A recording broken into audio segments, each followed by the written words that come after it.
Welcome to What's Up with Bowling Green Winlectic. We're your go-to podcast for lighting tips, interior design insights, and expert advice on all things home, electrical, and design. Join us as we chat with local guests, electricians, and designers as we dive into the world of DIY tips, building ideas, and indoor-outdoor home solutions to help you create the perfect ambiance indoors and out. Hey guys, and welcome to second episode, season 2 of What's Up with Winlectic. Of course, I'm Sean with Bowling Green Winlectic, and today we're with Russell with Hesson Development. And it's Russell. I forgot your last name, Russell. Russell Brooks. Yes. I apologize. Jeez. Good host, right? Excellent. Well, Russell, thanks for joining us today. Hoping to talk a little bit about wireless controls and smart electrical systems and such. But before we start and get into that, can you tell us a little bit about yourself? Yeah, I'm Russell Brooks. I do work Brooks. for Hesson Development and Renovation Management. Electrician. We're primarily in Bowling Green, but also surrounding counties and areas as well. Yeah.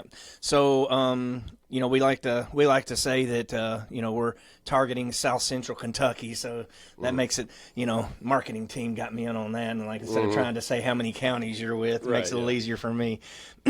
So, excuse me. Sorry about that. Hopefully I won't have a lot of that through the episode.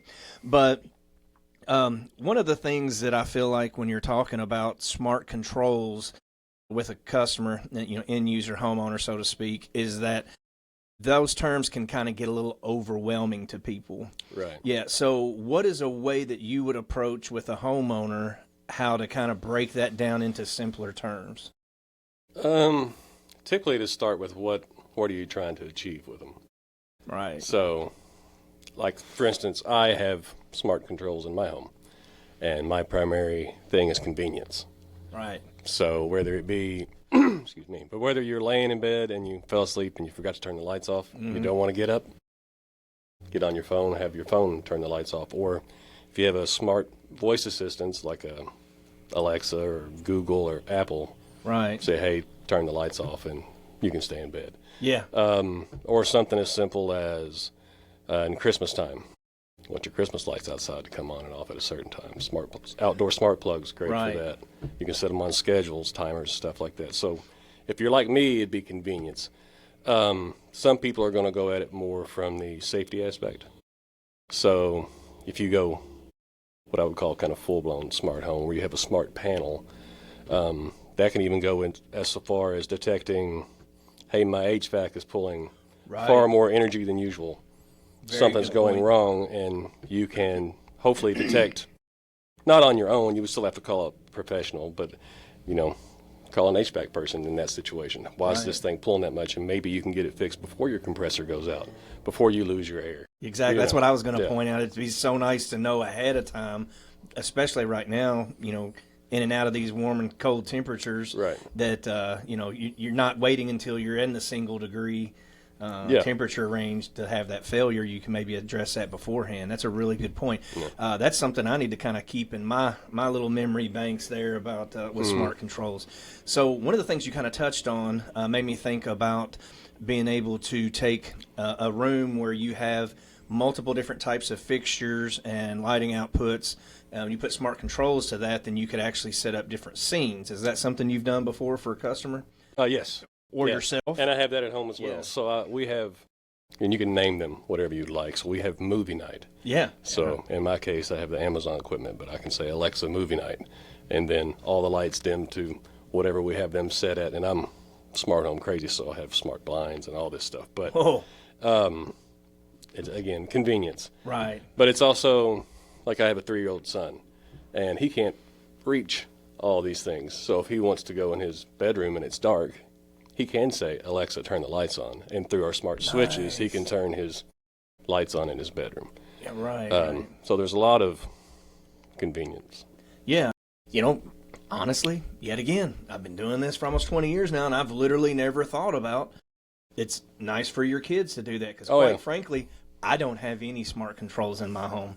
So, well, to be clear, though, it's nice and not nice, because once he learned that he can do whatever he wants, once he learned how to say Alexa, he will aggravate you to death sometimes with turning the lights on and off. I've seen videos and stuff like that. But that's not the smart technology's fault. That's his fault for being like me and wanting to aggravate me. But no. Does it work though? Aggravating you? He aggravates me constantly. Yeah. Well, then he's doing his job. That's what every kid's job is, to aggravate his parents. Yeah. So does a homeowner have to buy a big set of equipment, or do they have to have 20 different things, or can they just start off with one piece? Yeah. It's way different now. Technology's caught up a lot in my lifetime. It used to be people that had smart home had the big rack gear systems, and it was a crazy amount of money. You can start as simple as, I would just want to buy one smart switch, and you don't have to buy any hardware in most cases, and you just control that with your phone.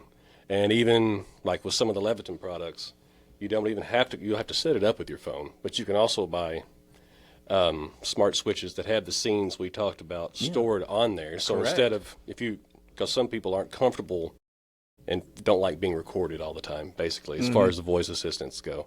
But once you set them up with the Leviton scene controller, your movie night can just be button one out of those 4, 2, 3, 4, and you just hit that scene, and then you have the same effect. Yeah, very good point. Very good point. So, you mentioned before about the smart controls and the wireless controls, kind of being for convenience and safety and things like that. One of the things I actually thought about with safety that I do talk a lot about is, let's say your wife works, maybe she's a nurse and she works a late shift and she's coming home late at night. There's the ability that you can actually set, as she pulls in, she can park and maybe turn outdoor lights on with the smart controls. Yeah. So when people are talking about safety with that, that's one of the things that comes to my mind. Have you had customers do that before? Yeah, and a lot of it, like some people would do that just through scheduling. So once you have the smart switch or smart plugs, whether you're controlling lamps or lights or what have you, you can set a schedule. So you could even, if that outside light is on a switch, you could have that come on certain time, certain days, and off certain time, certain days. I actually have used the lights and the scheduling more for when I'm on vacation. So I want it to appear that my family's home. Yeah. So our lights still come on and off like they typically would, but we're not there. Right. It's just another security. And if you have 10 different smart switches in there, you can have them go at different times, where it's not just, because there's been timers around for a long time where you plug a timer into the wall and plug one lamp. Yeah. That's not the same as like having lights like you're moving through the house. Moving through the house, yeah. Cool. Very good point. So, one of the things I kind of just very, very briefly mentioned is it's how smart switches can help with your electrical consumption, or kind of help ease, in a sense, the, pull on electrical grid and stuff like that. So what would be, your information to give out on that? One helpful thing is, again, going to the convenience thing, but if you're forgetful like me, maybe you did mean to turn this off or on. Right. I can be anywhere in the world with a Wi-Fi signal and turn the lights on and off at my house. Yeah. And again, that's convenient if you're on vacation, or if you just got to work and you're like, shoot, I meant to turn that off. Yeah. Or, even if it's a bit outside the purview we're talking about, but even if you have a smart thermostat, look at it. It's cold in my house right now. I need to crank that up before I get home in an hour, Well, the good thing about a lot of the smart products, for an example, the ones we sell at Bowling Green Winlectric, those can be integrated along with your smart thermostat and all that stuff into those smart homes, so you can just use your voice stuff, your Alexa and your Google Home, and you can set that all up in the same scene, so to speak, too. So if you're going to bed, you like the temperature cooler, and you like the lights dimmed here, off here. You can say it's bedtime. And because dimming's a real big, like you've mentioned before with your movie night, dimming's a real big important thing. You can even, like you said with the lamp, you can do a little plug-in module to plug your lamp in, or you can do the whole, the actual receptacle itself, so you don't have a little module plugged in. I mean, stuff's going far. We even have, the smart controls for fan speed controls, and motion sensors. Like, to me, though, even though I sell this stuff, I can't for the life of me think of why I would need a smart motion sensor. A smart motion sensor. Now, isn't that something I'm talking bad about products that we sell in a way? I just don't understand why. I guess the need would be you got the motion sensor there to turn it off and on as you come on when you come in, and then go off. Set time after you leave. Why do you need that to be smart as well? Maybe you want to set it up on a schedule. I don't know. Anyway, that would probably be the only reason. Honestly, got a little off the rails on that, Sean. But as far as the fan control, I've had experience where, say you're a homeowner, that when you walk into your home, like a lot of homes, new built homes now, have they're 2-story, but the front foyer is open. Yes. So your fan is 15 foot up there. Right. And depending on your fan, and depending on where your switch is, and you're talking about the fan speed and all that, you may not want to be messing with that. I mean, nobody nowadays is going to have necessarily too many of the old pull cord fans. A lot of your newer ceiling fans are going to come with a remote. Sure. But that's not a smart remote, and that's not something you can control from anywhere you want to. Right. Yeah. That's definitely one I see huge use for, the smart fan control. So could you, right off the top of your head, would there be a moment that where you've had a conversation with a homeowner or an end user? 'Cause it could be for a business as well, of course, where they've literally been like, I didn't know I could do that. That's something with smart controls? Like, I didn't know. Have you possibly had a situation like that pop up at any time for you? Maybe not so much I didn't know it could do that, but more I hadn't thought about trying to use it that way. Sure. I can give one that that I actually kind of catch homeowners in, at times is, now there's a big push to not have receptacles on the backsplash in the kitchen. And so then you've got, plug mold or whatever you're going to use to get, where you don't have anything on the backsplash. Well, then if you're not going to have plugs on there, you don't want switches either. If you want that backsplash, maybe you're doing marble or granite or whatever on the backsplash, and you don't want any holes in that. So what we've actually suggested to do is do those as smart switches, and on the other side of the wall, whether there's a pantry behind that, a hallway or something, do that in another room, and then you could have your smart controls work with just one single scene, like you talked about, a scene switch, one single, and then you've got all those fixtures on there. Of course, then you can set them up with different scenes or whatever you want to do. So that's a way to get those, having a bank of 4 switches or 5 switches or however many you have in the kitchen. Then you can narrow it down to one. So you don't have as near as many holes in the backsplash. Yeah, just like the or kind of where you're heading there.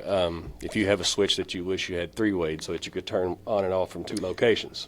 Yes. And then, let's say you're not comfortable doing wiring at all, but once your electrician puts in your first actual smart switch, you can buy the, I know the Lutron name, I don't know the Pico. The Lutron Pico switch, but those are wireless. Yes. You set those up on your phone, you can put those anywhere in your house as long as it's connected to your Wi-Fi, and now you can turn that light on and off from anywhere you want to. Yeah.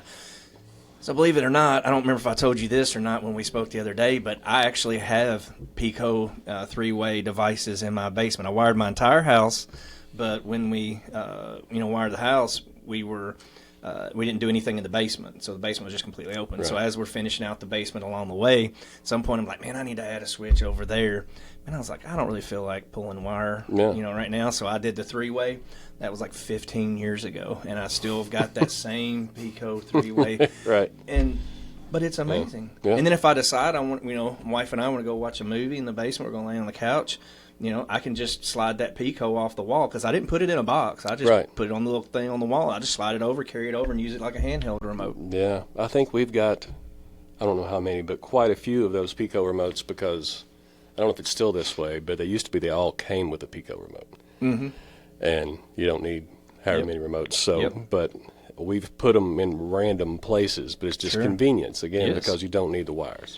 Well, another thing with the Pico remotes from Lutron, that you can actually purchase a little visor clip for your car that can attach to, and then you can have it when you pull into the driveway, you can hit it like your garage door opener and turn your outdoor lights on. Yeah.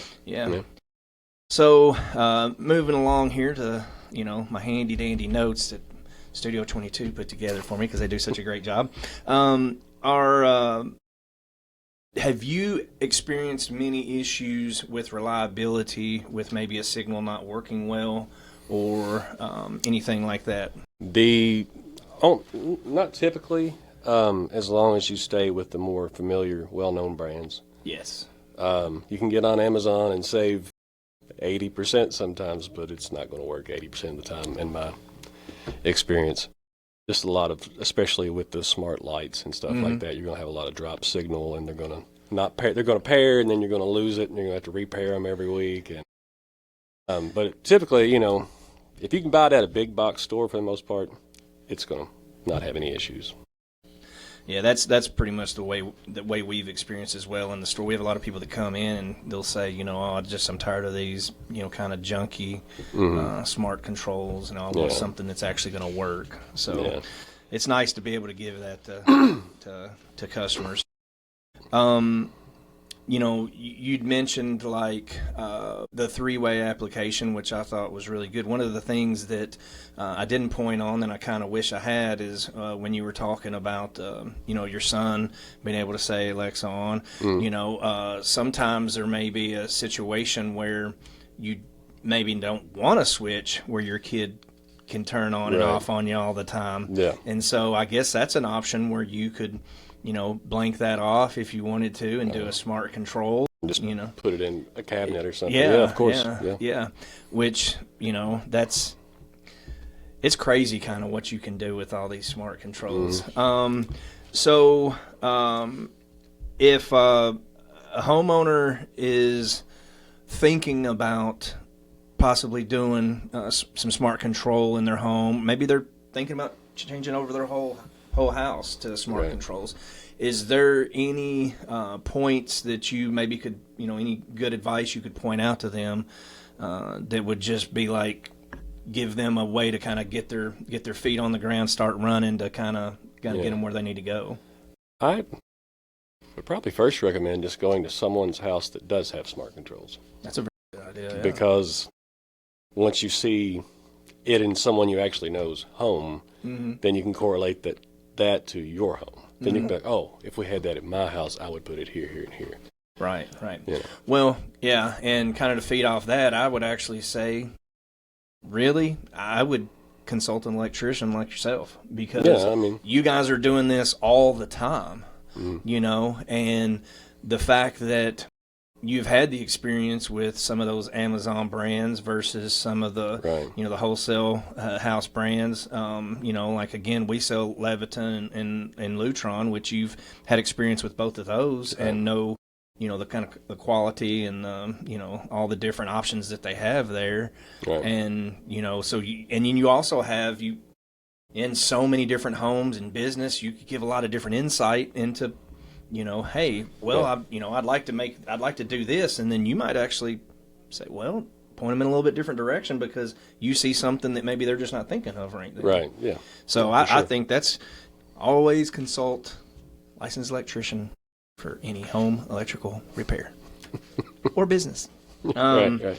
So if there is anything else that you might like to add to this conversation, please impart some wisdom on us. I would say the major hang-up that I see people not wanting to do it, they're like, well, what if my internet goes out and none of my stuff works? Yes, it does. It still works. It's still a light switch. Very good point. It's now, you can't be as lazy as you'd like to be like me because I'm convenience-based, so I can't tell Alexa to turn the lights on, but I can just be a normal human being and get up and flip a switch. It's still a switch. I like how you put that, be a normal human being. You know what I mean? Because you get used to the convenience. But you can't be the Jetsons anymore. Yeah, you can still walk over to your smart plug. Right. It has a button on it. It still works. So don't be afraid of that aspect of it. And that's something I wish I'd have kind of mentioned as well. I'm so glad you said that. Because, for an example, just the Leviton. We keep talking about Lutron, Leviton back and forth. They are two different brands. They don't integrate with each other. Like Leviton in particular, they work off Bluetooth and Wi-Fi. So, you've got the really, really good signal of Bluetooth as long as you're within that Bluetooth range, which is like 30 feet or whatever it is. I don't know exactly. And then you've got the Wi-Fi, which is if you're tied into the Wi-Fi, then you can literally control it from, if you live in Glasgow, you can control it from Bowling Green if you want. Yeah, anywhere with Wi-Fi. Yeah. So it's pretty crazy, and the fact that we have stuff like that now in our homes that you can literally have, and it's been there for a while, but it's just not been cost effective. Right. Oh yeah, it's like the cost of TVs almost have gone down so drastically, and so has your smart home right along with it. So, you know, like Lutron and Leviton both, they work with LEDs, fluorescent, you know, even incandescent, which we can't really get that anymore. But if you still got some at home, some old ones, you can put those in there. They work. Yeah. Very good, very good. Well, really appreciate you coming and talking with us today. Guys, I'd like to thank Russell for coming, talking with us about smart switches. So if you have any questions, maybe you could reach out to Russell. Would you like to give you guys' phone number with Hesson Development, or your phone number to reach out? Yes, hang on. I'll give Unbelievable. What are we doing here? Daniel's number. Yeah. So, but they have a good group of guys that, multiple trucks they run. So they have the ability to do residential, commercial, all that stuff. So you can reach everything. Out to them. Call us as well. You can reach us at Bowling Green Winlectric at 270-842-6153. And call us at 270-776-6496. And that's with Hesson Development. Thank you so much, Russell. Thank you, man.